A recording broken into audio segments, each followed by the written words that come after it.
सामीन ग्रामी कदर the reconstruction of religious thought in Islam के नाम से एक मशहूर मारूफ तसनीफ़ जो हज़रत अल्लामा इकबाल की है, उस पर आज हम बात करते हैं कि जब ये खुतबे छपे जिसमें 7 खुतबे शामिल हैं, तो उस वक्त के ज़हीन तरीन लोगों का क्या रिएक्शन था। और हमारा यही स्टाइल है कि हम देख रहे हैं कि हमारे समाज में आज जो फ़िक्री तनज़ली है, इसके सौते कहाँ कहाँ से फूटते हैं और इसकी कड़ियाँ कहाँ कहाँ जाके मिलती हैं। तो हम देखते हैं कि उस रवैये का आज की हमारी फ़िक्री तनज़ली के ऊपर किस तरह का असर है और अभी तक है।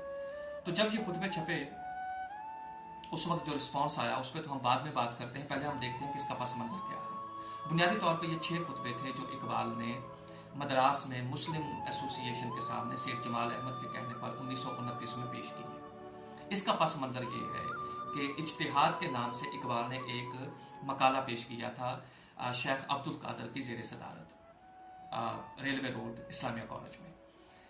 वहीं से अर्ज लेकर इकबाल ने उसको 6 खुतबों में कन्वर्ट किया। 7वां खुतबा उस वक्त ऐड हुआ जब 1933 में 1933 में दूसरी गोल मेज कॉन्फ्रेंस में शिरकत करने के लिए इकबाल गए, तो वहाँ की अरिस्टोटेलियन सोसाइटी के सामने इंग्लैंड में इकबाल ने खुतबा पेश किया इज़ रिलीजन पॉसिबल इस नाम से। तो यूँ ये खुतबे 7 हो गए। बुनियादी तौर पे ये 6 खुतबात थे। जब ये खुतबात छपे तो इकबाल ने इन खुतबात की कॉपी मुख्तलिफ दोस्तों को भेजी, मुख्तलिफ लोगों के साथ शेयर की। मौलाना अब्दुल माजिद दरियाबादी को जब ये खुतबात की कॉपी भेजी गई तो उन्होंने नापसंदीदगी का मुजाहरा किया। अब लुत्फ तो ये था कि इसको पढ़ा जाता और इसके ऊपर तनकीद की जाती, लेकिन पढ़ता कौन? कम अज़ कम 200 से ज़्यादा इंटरनेशनल जो थिंकर्स थे, फिलोसफर्स थे, उनके रेफरेंस यहाँ मौजूद थे, जिनका ताल्लुक नफ्सियात से भी था और जिनका ताल्लुक फ़िलासफ़ी से भी था। और ये ऑलमोस्ट मुस्लिम नॉन मुस्लिम सब स्कॉलर्स के रेफरेंसेस मौजूद हैं इन 6 से 7 खुतबात के अंदर। तो मौलाना अब्दुल माजिद दरियाबादी ने इसका कोई खातर खा रिस्पॉन्स नहीं दिया और इसका इकबाल को बड़ा दुख भी हुआ। फिर हम देखते हैं कि मौलाना अबुल हसन अली नदवी, उन्होंने जो इस पे तबसरा किया वो भी बड़ा दिलचस्प तबसरा है। बजाय इसके कि वो इसके ऊपर कोई इल्मी गुफ्तगू करते, उन्होंने ये कहा कि ये इस्लाम के अफाकी कवानीन, इस्लाम के जो बुनियादी उसूल हैं उनके खिलाफ है। हालांकि इस्लाम के किसी बुनियादी उसूल के खिलाफ एक खुतबा भी नहीं था। और शुक्र है कि जैसा मैं अक्सर कहता हूँ कि हम आज के अहद में पैदा हुए हैं जब इल्म की मुख्तलिफ ब्रांचेस तक हमारी रसाई है। हम पढ़ सकते हैं, हम सोच सकते हैं, हम समझ सकते हैं और हमारे पास इल्म के वसाइल ज़्यादा बेहतर शक्ल में मौजूद हैं। तो चूँकि वहाँ पे इन खुतबों में साइंस, नफ्सियात और फिलॉसफी ये इन्वॉल्व थी, तो अब मुझे नहीं पता कि उस वक्त के उलमा का जो ज़ौक़ था वो किस तरह का था। अलबत्ता उन्होंने छूटते ये कह दिया कि ये इस्लाम के उसूलों के ख़िलाफ़ है। तनकीदी नुक्ता नज़र से हक़ ये था कि उनका जवाब लिखा जाता और उनके ऊपर नक़्दो नज़र के डोंगरे बरसाए जाते, लेकिन सिर्फ ये कह के कि ये इस्लाम के ख़िलाफ़ हैं, कहाँ कहाँ ख़िलाफ़ हैं, कैसे कैसे ख़िलाफ़ हैं, इसका हमें पता नहीं मिलता। फिर सैयद सुलेमान नदवी, उनको जब ये खुतबे भेजे गए तो चूँकि वो जानते थे कि इकबाल की बड़ी पॉजिटिव राय थी उनके बारे में, तो शायद इसी मुरव्वत के तहत उन्होंने ज़्यादा बात नहीं की, लेकिन ये कहकर उन्होंने भी ये खुतबे एक तरफ रख दिए कि अच्छा था इकबाल ये खुतबे ना लिखते। मौलाना नजमुद्दीन इस्लाही साहब, उन्होंने कहा कि इकबाल ने ये जो खुतबे लिखे हैं उसके ऊपर मैं यही कह सकता हूँ कि अब पाकिस्तान का जो आइन है वो फ़िक्रे इकबाल की रोशनी में ही बनेगा, क्योंकि जिस तरह का इस्लाम इकबाल ने समझा है उस तरह का इस्लाम फ़िक्रे इकबाल की रोशनी में ही समझ आ सकता है, हमारी समझ में नहीं आ सकता। तो इन बिटवीन द लाइन्स उन्होंने भी यही कहा कि इस्लाम के जो उसूल हैं, इस्लाम के जो बुनियादी अकायद हैं, उनके ऊपर ज़द पड़ती है। तो इकबाल को इन खुतबात की बुनियाद पे हम यही मशवरा देंगे कि वो इनसे दस्तबरदार हो जाए। यही उनके कहने का मकसद था कि ये कोई ऐसा इल्मी कारनामा नहीं है। ये थी तनकीद। इसके बाद एक और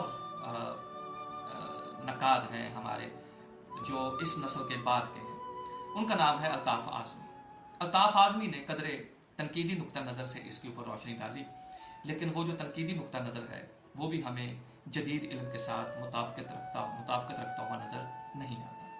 उन्होंने सिर्फ इतना कहा कि इकबाल के नज़दीक इंसानी खुदी के अंदर, इंसानी नफ्स के अंदर जो ताकत पोशीदा है, वो उसी ताकत को फितरत के अंदर भी पोशीदा महसूस करते हैं। यूँ वो अनाए मुतलब के कायल हैं और वहदतुल वजूद के कायल हैं, और ये वो अकीदा है जो इब्नुल अरबी का है, और ये अकीदा किसी तरह भी इस्लाम के करीब करीब भी नहीं आता। अब आज़मी साहब ने गौर ने किया कि इकबाल ने कहाँ पे अनाए मुतलब को अनाए वहदत करार देते हुए इस्लाम के किसी उसूल की खिलाफ वर्जी की है। ये बहर तौर एक अलग बहस है, लेकिन चलें, इतनी खुशी हुई कि जो दूसरी नस्ल है उसने इकबाल के खुतबों के ऊपर नाक़िदाना नज़र ज़रूर डाली, और जो तीसरी नस्ल है बकौल जस्टिस जावेद इकबाल, उसने भी खाता खा दिलचस्पी का मुजाहरा किया।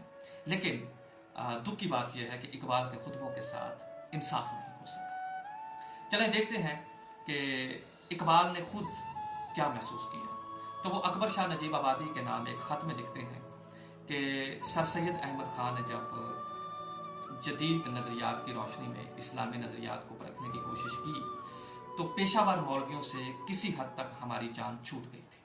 ये इकबाल के लफ्ज़ हैं।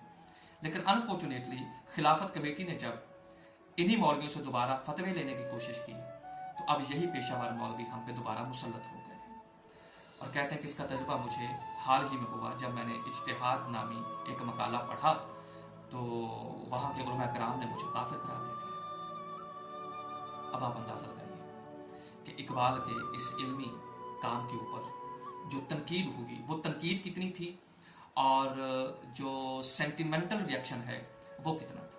यानी किसी को ये गवारा ना हुआ कि उन खुतबात का इल्मी जवाब दिया जाता, सिर्फ छूटते एक ही जुमला कह दिया कि ये इस्लाम के खिलाफ है। कैसे हो सकता है कि एक आदमी जो मुसलमान हो, जिसके बाप के बारे में आपको पता हो कि वो नेक है, जिसकी माँ के बारे में आपको पता हो कि वो इस्लाम की कितनी दिलदादा है, और जिसकी अपनी तहरीर से आपको इल्म हो चुका हो कि वो खुद इस्लाम का कितना पैरोकार है, वो एकदम इस्लाम के खिलाफ कैसे हो सकता है? जिसकी शायरी से इस्लाम फूटता हो, उसके खुतबात से इस्लाम क्यों नहीं फूटता? क्या जो शायर था इकबाल वो और था और जो नसर निगार इकबाल था वो कोई और था? तो अब सिर्फ एक बात मुझे बताइए कि खुतबात की जो बुनियाद है वो एक स्टेटमेंट पे इकबाल ने रखी। इकबाल कहते हैं कि कुरान की एक आयत है कि तुम्हारा जिंदा करना, क़यामत वाले दिन तुम्हारा पैदा करना, ये दोनों चीज़ें मुझ खुदा के लिए एक नफ्स वाहिद के पैदा करने और उसकी बेसत की तरह है। यानी तुम सबको पैदा करना और क़यामत वाले दिन तुम सबको दोबारा से बेसत की तरफ लेके आना, दोबारा ज़िंदगी की तरफ लेके आना, ये एक नफ्स वाहिद के पैदा करने और एक ही नफ्स वाहिद की बेसत की तरह है। ये मेरे लिए कोई मुश्किल नहीं है। तो यहाँ से इकबाल कहते हैं कि ये आयत हमें बताती नहीं है कि इंसान और फितरत के दरमियान कोई रिश्ता है।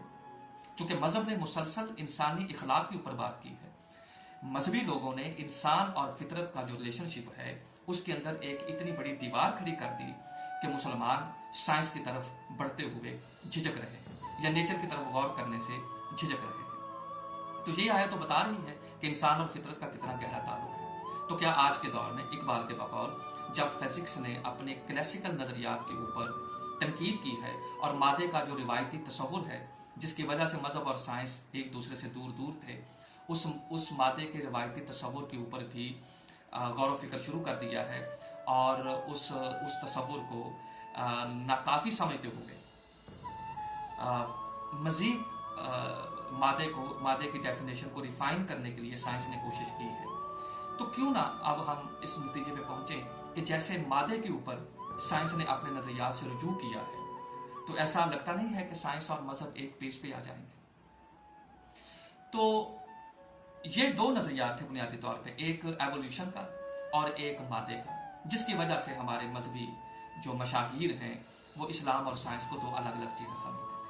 लेकिन जब साइंस ने इन दोनों नज़रियात के ऊपर गौर व फिक्र करने के बाद ये मान लिया कि ये नज़रियात वैलिड नहीं है या उस तरह से तरक्की याफ्ता नहीं है जिस तरह से जदीद साइंस अपना सफ़र तय कर रही है, तो हमें मानना चाहिए कि मज़हब और साइंस दो अलग अलग चीज़ें नहीं है। ये वो जज्बा था जिसकी बुनियाद पे इकबाल ने ये खुतबे तहरीर की है और इन खुतबों पे हम फर्दन बात करेंगे।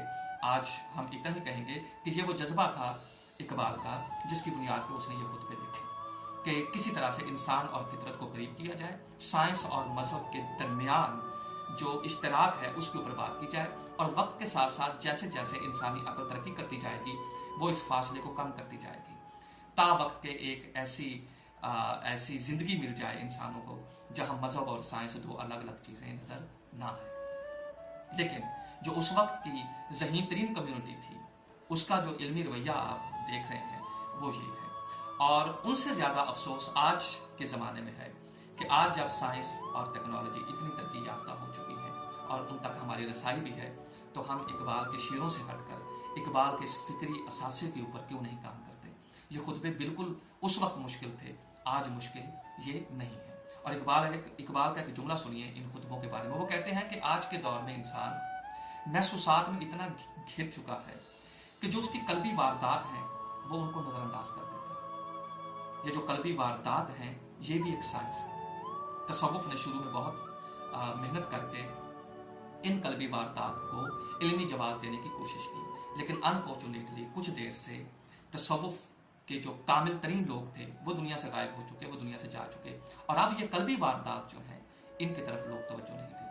तो इन खुतबों में उन कल्बी वारदात को इल्म की सतह पे लाने की कोशिश की गई, साइंस और मजहब को करीब करने की कोशिश की गई, इंसान और फितरत के दरमियान जो एक फितरी रिश्ता है, जो एक ऑर्गेनिक यूनिटी की टर्म इस्तेमाल करते हैं इकबाल, या ऑर्गेनिक वननेस की बात करते हैं, हयातियाती वहदत की बात करते हैं, ये वो कज़िये थे जिनकी बुनियाद पे ये खुतबे लिखे गए। और इनका रिस्पॉन्स जो मिला हमें वो सारे का सारा जज्बाती है।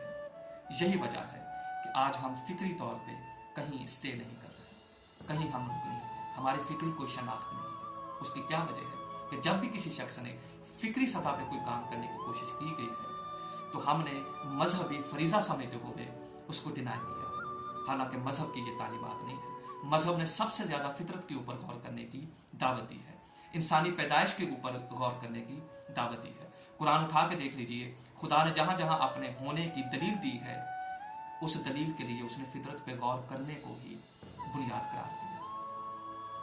अब तो जाते हैं बुत कदे से मीर, फिर मिलेंगे अगर खुदा